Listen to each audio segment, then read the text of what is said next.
देखिए स्टूडेंट, मैं आपको लिख कर दे सकता हूं प्रश्नावली 1.3 में से एक सवाल पक्का आएगा आपके बोर्ड एग्जाम में। ये बिल्कुल कंफर्म है, आना ही है और आपको 3 नंबर बहुत ही आसानी से मिल जाएंगे। हेलो स्टूडेंट, मैं मुजम्मिल खान। आज आप गणित में कुछ ऐसा सीखोगे जो अब तक आपने नहीं सीखा है। तो फिर सवालों को सॉल्व करने का कार्यक्रम शुरू किया जाए। अब आपको हमेशा क्या करना है, जब भी हमसे इस प्रकार से प्रूव करवाए तो हम सबसे पहले हल में लिखते हैं माना √5 एक परिमेय संख्या है। आपको हमेशा जो भी दिया होगा उसका उल्टा मान लेना है, ये आपको मानना ही होगा। उसके बाद हम लिख देंगे √5 बराबर P/Q, जहां P, सह अभाज्य संख्याएं हैं और उनका कोई उभयनिष्ठ गुणनखंड नहीं है। सिंपली हमको ये लिखना होगा। अब मैं आपको समझाता हूं ये P/Q क्या है और सह अभाज्य का क्या मतलब है। हमारे पास परिमेय संख्या किस रूप में होती है, जैसे 3/5, 4/3, कुछ इस तरीके से ही तो होती है 7/5। तो यहाँ पर हमने √5 को एक परिमेय संख्या माना था, लेकिन ये नहीं बताया वो कौन सी है। तो परिमेय संख्या हमारी इस टाइप से होती है और इनको हम ऐसे लिख सकते हैं P/Q। P की जगह कोई भी नंबर मान लीजिए और Q की जगह कोई भी नंबर मान लीजिए। आप इसको ऐसे भी लिख सकते हैं A/B, वो कोई दिक्कत नहीं है। ठीक, अब ये सहअभाज्य संख्याएं क्या होती हैं? सिंपल, ऐसी कोई भी संख्या जिनका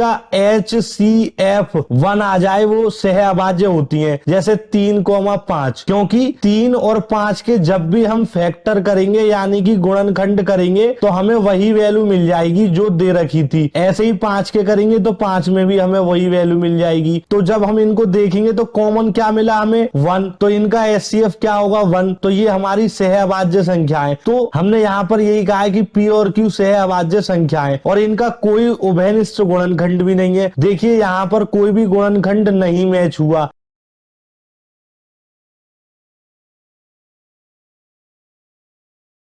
जैसे हम ले लेते 18 और 17, तो अब 18 और 17 भी सहअभाज्य संख्याएं हैं, क्योंकि 18 के फैक्टर करेंगे तो 2, 3, 3 ये आएंगे, लेकिन 17 के फैक्टर करेंगे तो हमारे पास मिल जाएगा 17 गुणा 1। तो यहाँ पर कुछ भी मैच नहीं हुआ सिवाय 1 के। तो ऐसी संख्या जिनका मासा 1 आता है वो सहअभाज्य होती है। अब क्या करेंगे हम कि यहाँ पर करनी है, करनी का मतलब रूट है, स्क्वायर रूट, तो इसको खत्म करना है। तो इसको खत्म करने के लिए यहाँ लिख देंगे दोनों पक्षों का वर्ग करने पर। इसका भी वर्ग करेंगे और इसका भी वर्ग करेंगे। जब √5 का वर्ग करेंगे तो उसके ऊपर 2 की घात चढ़ा देंगे और P का वर्ग करेंगे तो P² हो जाएगा, Q का करेंगे तो Q² हो जाएगा। अब √5 के वर्ग का मतलब है कि उसको 2 बार लिखना गुणा के रूप में, तो हमने यहाँ पर 2 बार लिखा। P² Q² ऐसे ही रहेगा। √5 का गुणा √5 में करेंगे तो रूट सेम है तो सेम रहेगा और 5 25 हो जाएगा। ठीक है, तो √25 बराबर P² में Q² हमारे पास मिल जाएगा। अब आपको पता होगा रूट के अंदर 25 5 के बराबर होता है, यानी कि 25 का वर्गमूल 5 होता है और P² Q² ऐसे ही रहेगा। उसके बाद में अब क्या करेंगे कि इस Q² का 5 में गुणा करेंगे तो 5Q² हो जाएगा बराबर में P²। अब यहां से अगर हम Q² की वैल्यू निकालेंगे तो जो भी साथ में दे रखा है गुणा में यानी कि 5, वो बट्टे में पहुंच जाएगा।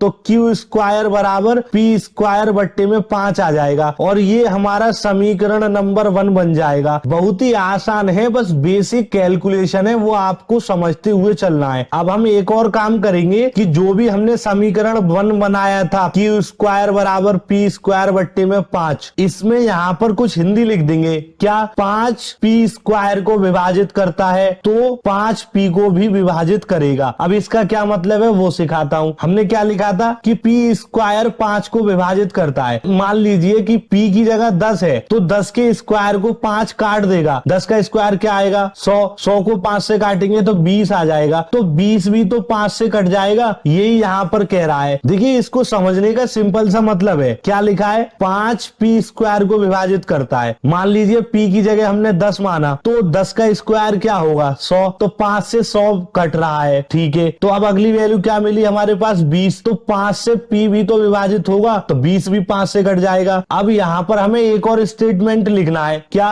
p बराबर 5r, जहां r बराबर 1 2 3 अप टू इनफाइनाइट है। जैसे p के गुणनखंड किए जाएंगे तो 5 प्राप्त होगा, लेकिन साथ में कुछ और संख्या भी प्राप्त होगी। ये मैंने आपको लिखकर दिखाया है। जैसे ऐसे समझो, हमारे पास अभी p की जगह हमने क्या माना था? 10 माना था। तो चलिए मैं 10 के गुणनखंड करता हूं, तो क्या मिलेगा? 5, और फिर करूंगा तो 1, और फिर 1 से करूंगा तो हमारे पास फिर से 1 मिल जाएगा, यानी कि गुणनखंड कंप्लीट हो गए। तो अभी हमने क्या लिखा था? p बराबर 5r। ठीक है, तो देखिए जब मैंने 10 के गुणनखंड किए तो 1 5 तो मुझे मिल गया, लेकिन साथ में कुछ और नंबर भी मिले हैं, जैसे 2 और 1, तो इनको मैंने r मान लिया है। क्यों? क्योंकि r की जगह हमने 1 2 3 कुछ भी माना था, और उसी में से 2 यहाँ पर आ गया, 1 भी यहाँ आ गया, और यही चीज मैंने आपको यहाँ लिख कर दिखाई है। ठीक है, अब हम क्या करेंगे कि p बराबर 5r समीकरण 1 में रखेंगे। समीकरण 1 क्या है? ये वाला है, q स्क्वायर बराबर p स्क्वायर बट्टे में 5। तो सिंपल है, q स्क्वायर तो ऐसा ही रहेगा बराबर में, तो p की जगह पर 5r रख देंगे, तो 5r का स्क्वायर करना पड़ेगा, क्योंकि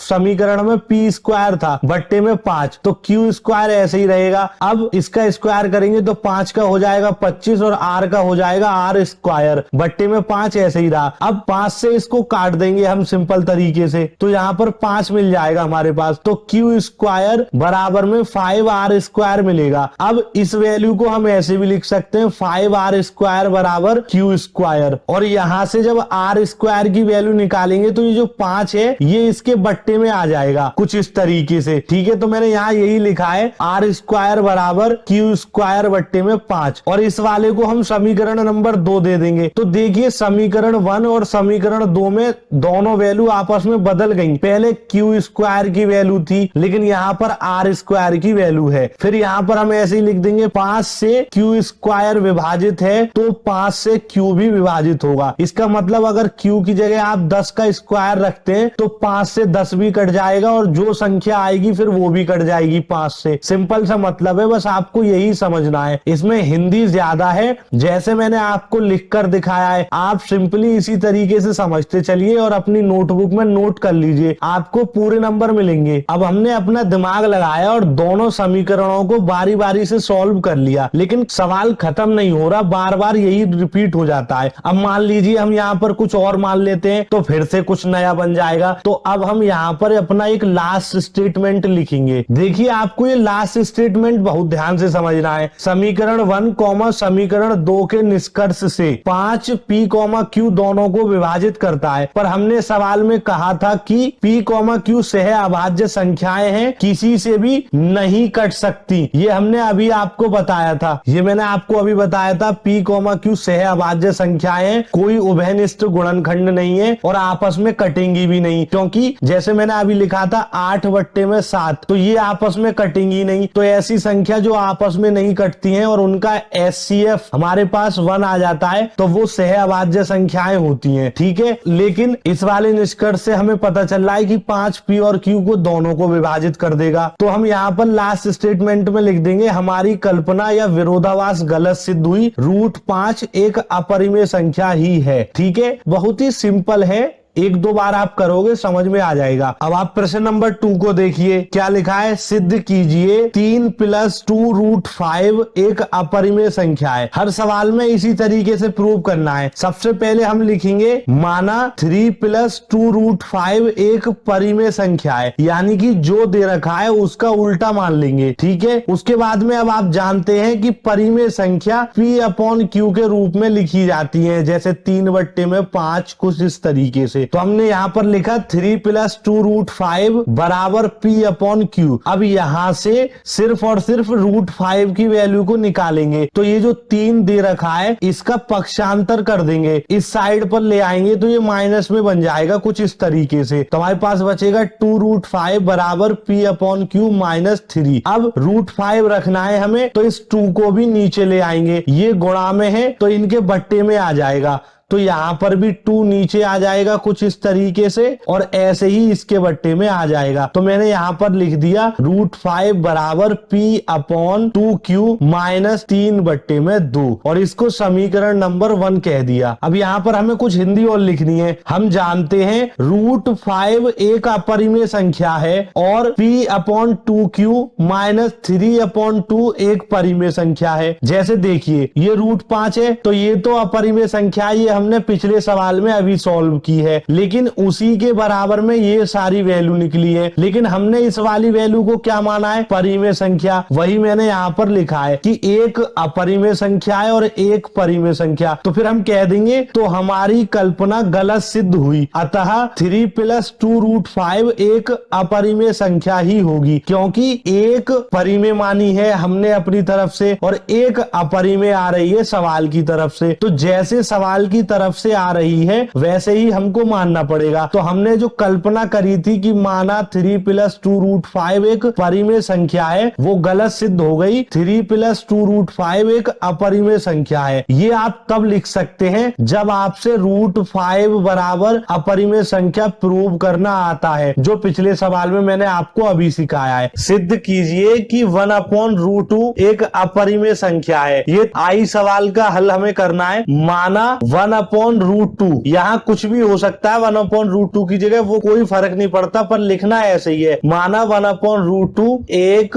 परिमेय संख्या है। हमेशा आप उसका उल्टा लिखेंगे, जो भी वहां दे रखा है वहां दे रखा अपरिमेय, आप लिखेंगे परिमेय संख्या है। उसके बाद में आपको पता होगा कि 1/√2 तो हम ऐसा ही लिखेंगे, बराबर लगाएंगे। अपरिमेय संख्या किस रूप में होती है? A/B के रूप में होती है। A/B की जगह आप P/Q भी लिख सकते हो। फिर हम यहाँ पर लिखेंगे A,B सह अभाज्य संख्याएं हैं। ये हम सारी डिटेल में बात कर चुके हैं पहले ही, ठीक है। तो अब हम क्या करने वाले हैं कि यहाँ से A की और B की वैल्यू को अलग अलग करेंगे। तो B का गुणा 1 में करेंगे और √2 का A में करेंगे, तो हमारे पास वैल्यू मिल जाएगी A√2, ठीक है। अब हमें √2 की वैल्यू चाहिए, तो ये यहाँ आ जाएगा, तो हम लिख देंगे √2 बराबर B/A। ये सारी डिटेल में कैसे कर रहा हूँ वो बता चुका हूँ पहले। तो यहाँ से हमें ये वैल्यू मिल गई। अब हम क्या कर रहे हैं कि इसको समीकरण 1 मान ले रहे हैं, ठीक है। अब आप यहाँ पर एक बात को नोटिस करिए, क्या कि ये जो वैल्यू आई है रूट के अंदर, ये मैंने आपको पहले भी बताया था, फिर बता रहा हूँ। जैसे रूट के अंदर 2 है, रूट के अंदर 3 है, रूट के अंदर 5 है, रूट के अंदर 7 है, ये सारी वैल्यू हमेशा अपरिमेय संख्याएं होती हैं, ठीक है। लेकिन आपको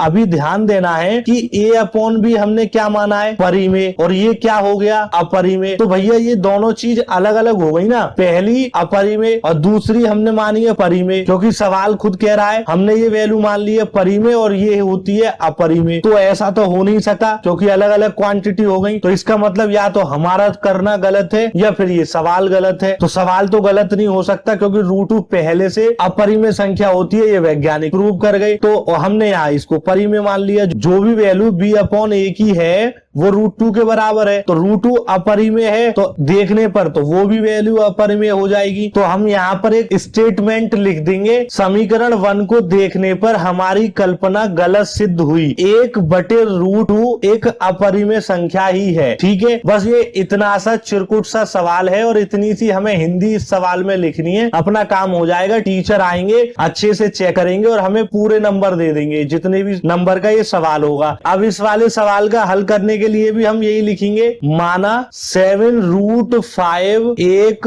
परिमेय संख्या है। इतना हमें हर बार लिखना है। अब आपको पता है कि 7√5 एक अपरिमेय संख्या है, तो वो A/B के ही रूप में होने वाली है। फिर यहाँ पर लिख देंगे A,B सह अभाज्य संख्याएं हैं, और B की जो वैल्यू है वो ≠ 0 है, यानी कि जो B है वो 0 के बराबर नहीं होगा कभी भी। इतना हमने लिखा। अब यहाँ से वैल्यूओं को अलग अलग करना होगा हमें। तो क्या करेंगे हम कि √5 तो ऐसे ही लिखा रहने देंगे, और इसके साथ जो भी वैल्यू दे रखी है 7, उसको B के बट्टे में ले आएंगे यहाँ पर कुछ इस तरीके से। अब हम क्या करेंगे कि इसको एक बॉक्स के अंदर बंद कर देंगे, क्योंकि आपको मेन वैल्यू को बॉक्स के अंदर जरूर बंद करना है, और इसको ना हम समीकरण नंबर 1 दे देंगे। अब आप एक और चीज ध्यान दीजिए, अभी मैंने आपको बताया था √2, √3, √5, √7 ये सारी वैल्यू अपरिमेय होती है, ठीक है। लेकिन यहाँ पर क्या हुआ है कि ये वैल्यू तो अपरिमेय आई है, लेकिन सवाल में हमने यहाँ पर परिमेय मान ली है। तो एक वैल्यू अपरिमेय है और एक वैल्यू परिमेय है, तो ऐसा तो हो ही नहीं सकता, या तो दोनों परिमेय हो या अपरिमेय हो। तो फिर हम क्या करेंगे, तो फिर से वही स्टेटमेंट हम दोबारा से लिख देंगे। समीकरण 1 को देखने पर या जांचने पर हमारी कल्पना गलत सिद्ध हुई। 7/√5 जिसे हिंदी में 7 करनी 5 एक अपरिमेय संख्या ही है। बस इतना ही हमें इस सवाल में लिखना है और ये हमारा सवाल बिल्कुल बहुत ही आसानी से सॉल्व हो चुका है। अब हम III सवाल को सॉल्व करते हैं, जिसमें लिखा है 6 + √2। ये परिमेय है या फिर अपरिमेय, इसको भी देख लें। अब तीसरे सवाल के हल में भी हम सिर्फ यही लिखेंगे, माना 6 + √2 एक परिमेय संख्या है। बस इतना मानने के बाद फिर हम लिखेंगे 6 + √2 बराबर a/b।